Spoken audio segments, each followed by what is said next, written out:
good morning or good afternoon or good evening wherever you're watching from.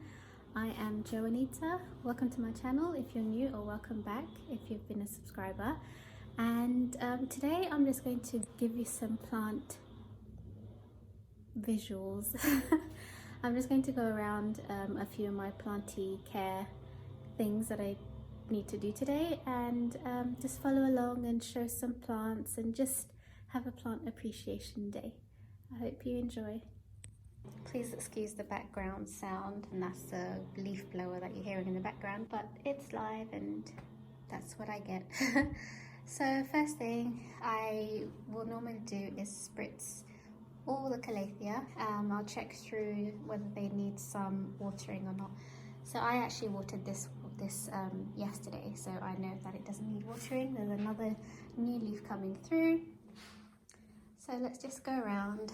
The Aglaonema doesn't need watering just yet. I felt it yesterday, but look, oh my gosh, I'm getting new, I guess, are they inflorescence? Anyway, new blooms.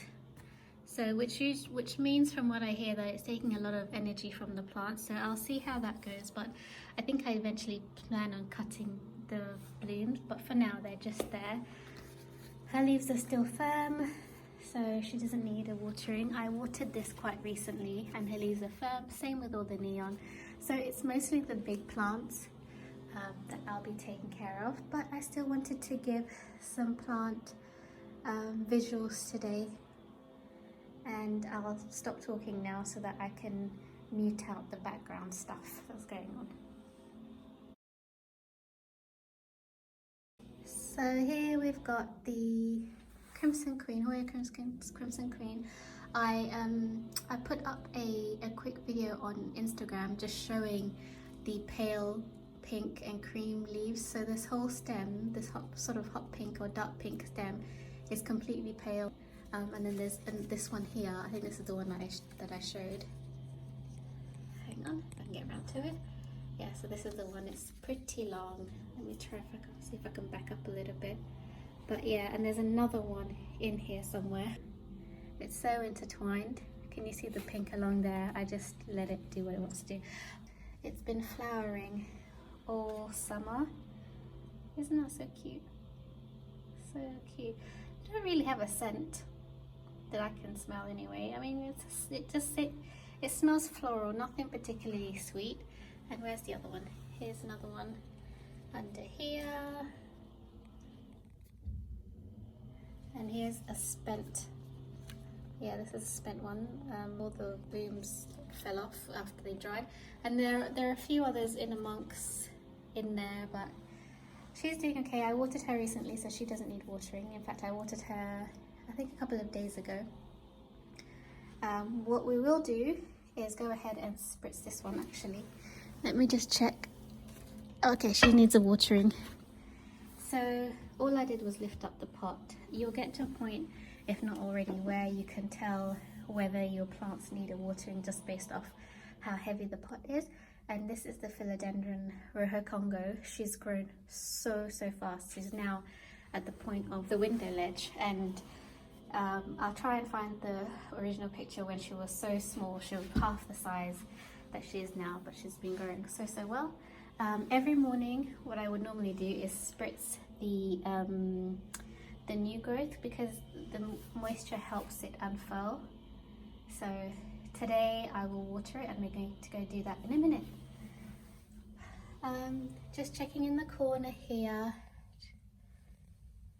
This is my lovely variegated Crassula ovata. So this is her in all her glory. I rarely show her off because I kind of just want to leave her alone. I feel like if I look at her wrong, she might just give up on me. So that's how I've upgraded to this like industrial sized spritzer. I used to have a smaller handheld spritzer, but I upgraded to like one of these bigger ones, and it's just an easier thing. You have to kind of pump it though.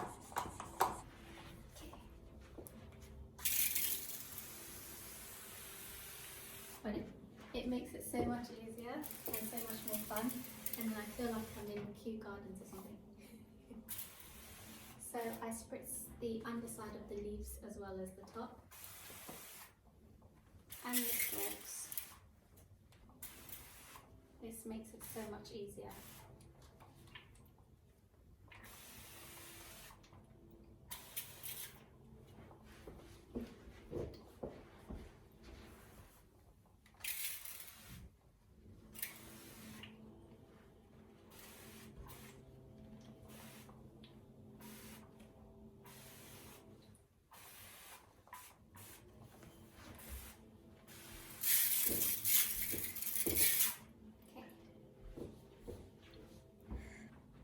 So I do the same thing with the Sabrina. I'm just going to feel if she needs watering. No, she's still good. So I'm just going to give her a spritz. Pump again. I probably didn't mention before, but I use filtered water, yeah, or bottled water, but I don't use any tap water to spritz them. With the Sabrina, I just give her a light spritzing now these days. Okay, so next, from there we've got the bigger plants. So this is my Thaumatophyllum Xanadu, and over in the sun corner is the Thaumatophyllum Psalum, formerly Philodendron Psalum. So they both need watering, I believe. Let me just, the way I check her, again, so much new growth. I'm just going to feel her soil. And yeah, she could do with the new. She's definitely due for watering, so they'll both get watered today. And that's going to be the next thing. Over here is the Pothos Mandula. She's doing okay. She doesn't need too much of a watering. I just watered her maybe a couple of days ago, so she's doing quite fine all the way to the ground. If you've watched my propagating Pothos oxalis, you'll know that she used to be about 9 feet long and she was trailing all the way.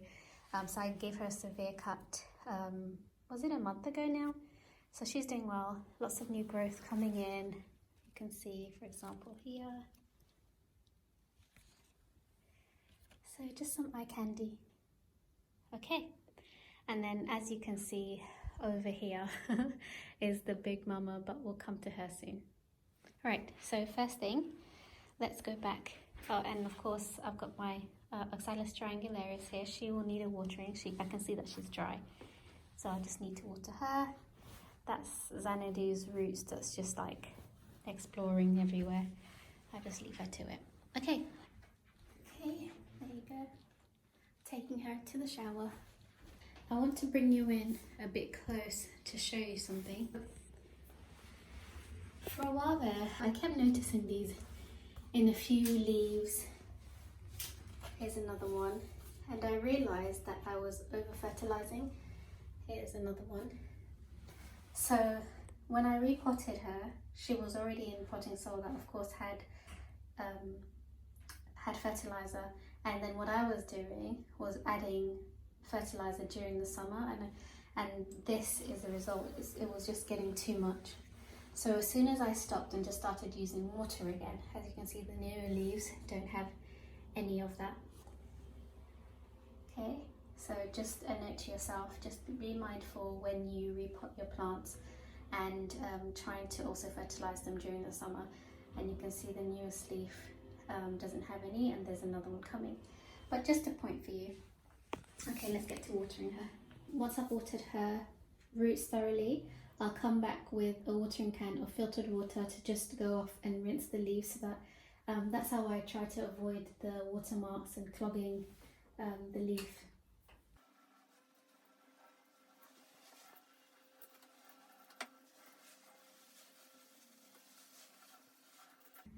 So this is a bit of a big project. What I need to do with both of these plants is water them, number one, and then wipe the leaves. And I go and wipe every single leaf.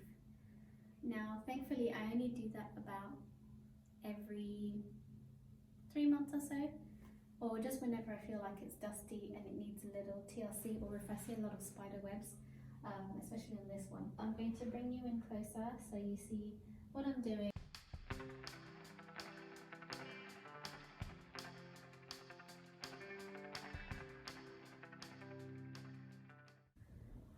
Okay, I'm bringing you closer just to see what's going on here.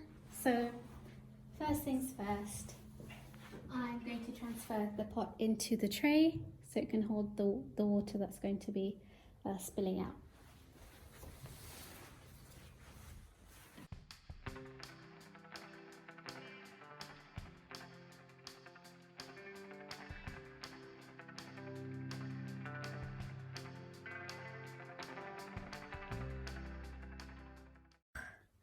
All that time I thought I was recording the watering and I wasn't.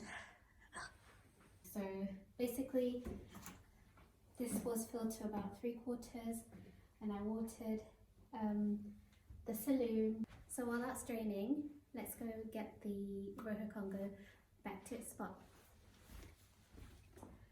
She's growing quite tall and getting wobbly. What I have to keep doing is turning her around so she straightens up, because basically she's following the sun. But what I think I want to do is, and let me just bring you closer. Because she's quite tall now, she's needing a little bit more support, but I don't want to stake her. So what I think I might do at some point is bury her a bit deeper into the soil. This is a 19cm pot, and I already repotted her twice this summer, this 2020 summer, but she's growing so much. So what I might do is get rid of the lower leaves, and when I repot her, bury her say up to maybe this point, because then there's so many roots, there's so many area points here and along both the stems, that then hopefully they'll root into the soil and help it to be a bit sturdy.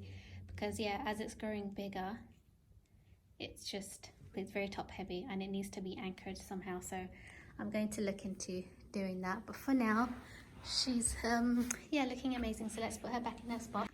So that's what she's looking like now, nice and watered. She's had a chance to drain out some more. There's still a lot of water, so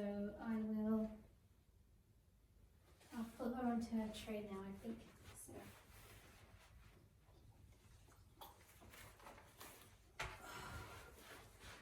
okay. All right.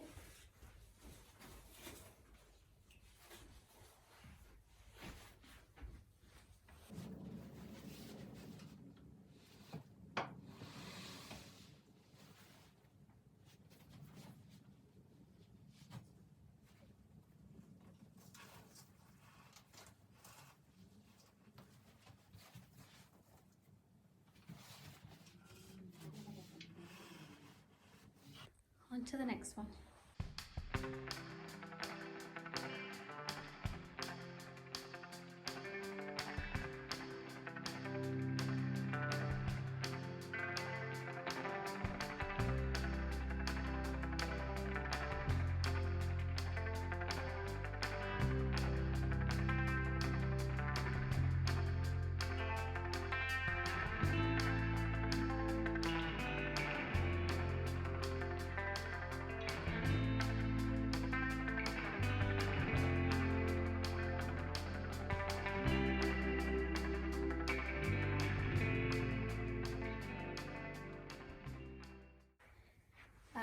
Let's turn our attention back to the Oxalis. Now I thought I'd need to water it, but when I lifted it up it felt still a little bit weighty, so all I'm going to do is just pick out the old dying or dead leaves. So that's what we'll do. So these light coloured leaves are on their way out, so I just pick them off. Anything like this is really, it's gone. You can see that. I've got a feeling though something might be going on with the soil, because they're dying at too quick a rate. So we'll see, but for now I'll just I just pick them off. You can leave them, they'll dry and they'll die off anyway. I want to show you something. It's really true that the bigger pots I give my philodendron, the quicker they grow big. I've repotted this plant, I think either once or twice this year, and I want to show you something that I've been trying to ignore because I'm not going to do anything about it this year because it's just too ridiculous. I mean, it's already in a 35 centimeter pot, which is quite big. So I want to show you something.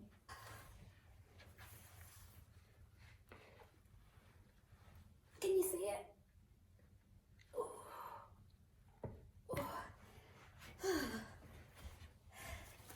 I hope it worked that time. You saw that, right?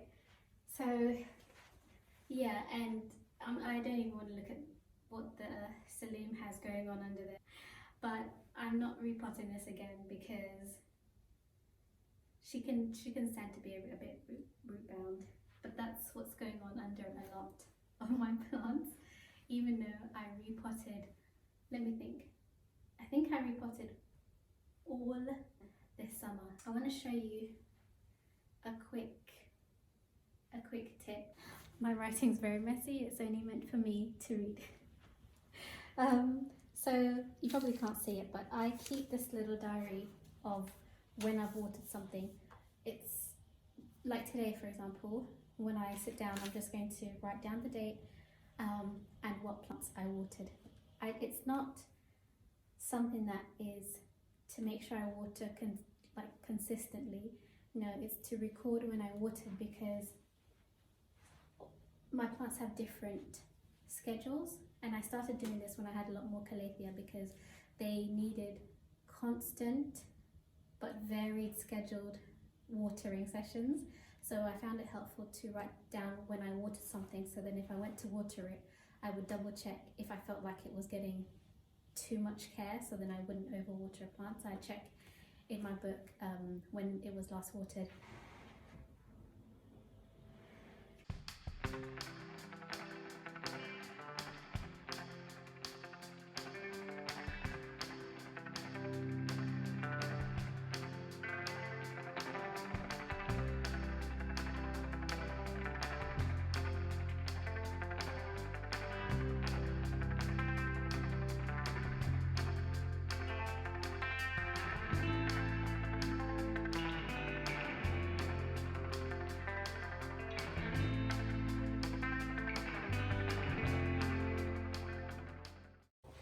Here we've got this beautiful Aglaonema Pink Moon. I really love this one.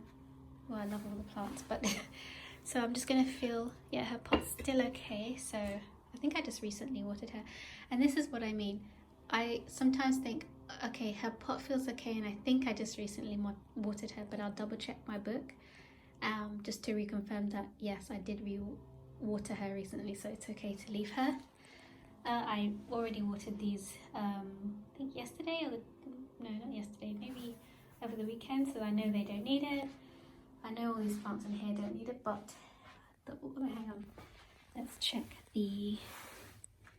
she might be coming up to watering soon, but her leaves are still firm, so I'll give her a while yet. Usually I wait for these leaves to like really curl in. This definitely needs watering, and it's nice and easy, so I will show you how I do that. It's just a very quick one, but I do this once a week, usually on a Monday. Well, I'm quite late today actually. I usually do it on a Monday or a Tuesday, so let's get to that. So I try to keep the care of the orchids really easy, really simple, because I don't want them to gonna give me the wrong look and decide to all die. There are some people who find orchids super easy to look after, and these are Philodendron orchids. I'm not one of those people, so I just get in there, give it water and get out. Okay, so keep it real simple. Put them all in one tray, and it's not filtered water. I sort of alternate depending on how I feel. Every other week I use filtered water, and I'll rinse the leaves top and bottom with filtered water, and then I'll let it sit in water. But every week they just get watering once a week. Usually it's on a Tuesday, but I delayed it. It's Wednesday today, but hopefully it should be okay. I mean, I'm sure it should be okay. So I just fill the tray about halfway.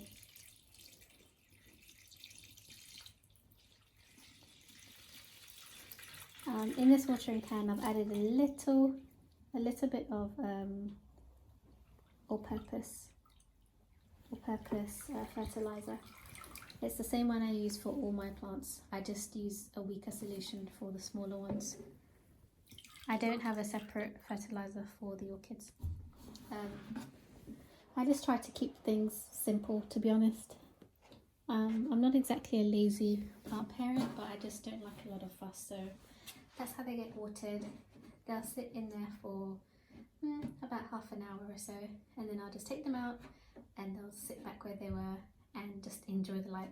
So it's been probably about, I don't know, 2 or 3 hours since I put these in. And all I do is just let them drain through and just move them out of the water, so they'll sit in this green tray just to continue draining out before I put them back onto the wooden stool. They used to have a large grey plate that they stood on, but that's now being used for the big Monstera. So I just let them drip dry in one of these, and then when they're dry enough, I put them back on the wooden stool. So that's all I do. Super easy care, no fuss. With the aerial roots, they're long enough, and I try to just let them touch the water so they can get some too. But it's very easy. I say very easy. The care is easy. I don't know if that's the right way to do things, but that's how I'm doing it, and so far, yeah, so far so good.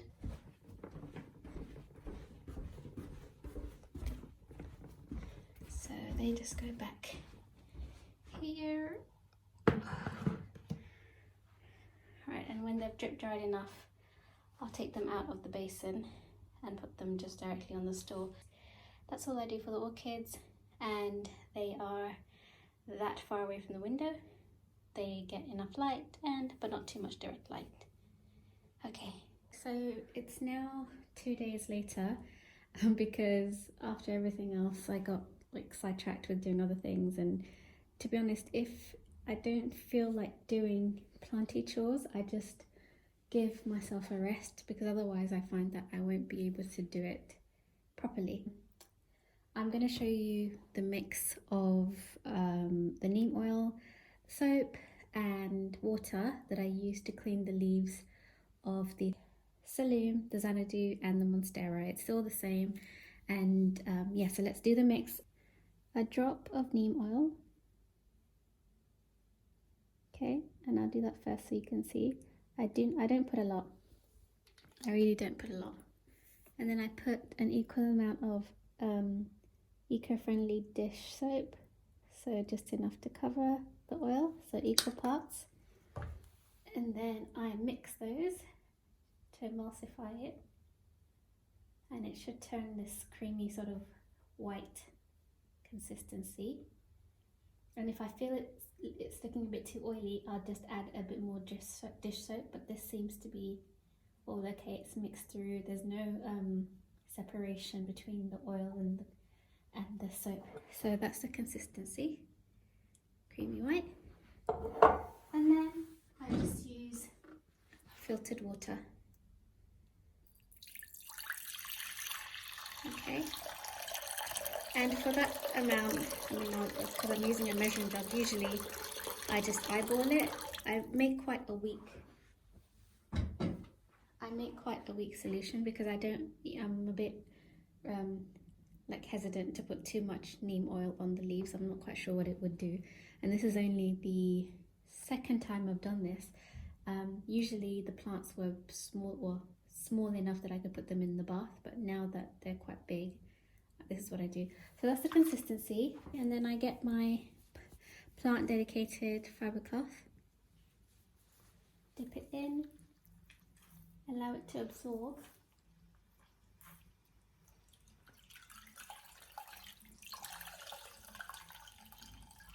So then I'm going to show you. Sorry, just so close. So then it's quite dusty. Let me see if I can show you. Do you see that? Is that cool? So it does have some dust on it. Okay, and I just use the cloth to wipe it off.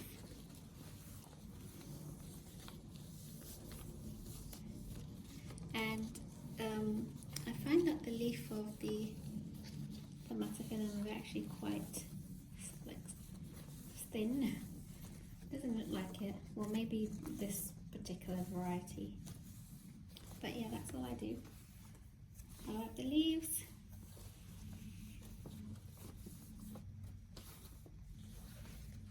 And I don't know if you can see that. There's just a little bit of dust. But that's what I'll do. And I try to be as gentle as I can. And especially this center bit. Okay.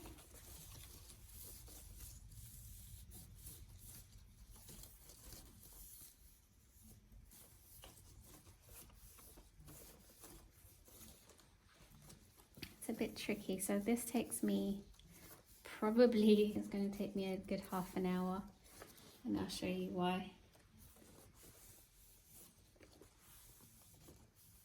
Okay. All right. And then don't forget the underside. So I just use a cleaner side and just get the underside of the leaf.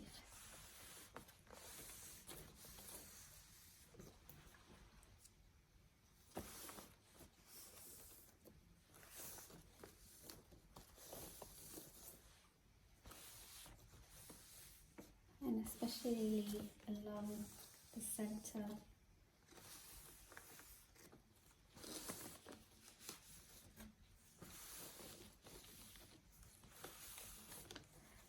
Okay. Right, that's all I do, and I'll go and do that for the rest of the leaves. So I'm going to cut this video short because it's a lot longer than I expected, and I hope you enjoyed it. If you have any questions, please leave them down below in the comments box. I'd really appreciate it if you could rate or just let me know any thoughts on things that you might want to know about. And thank you very much for watching. Thank you so much for subscribing, and I will see you in the next one.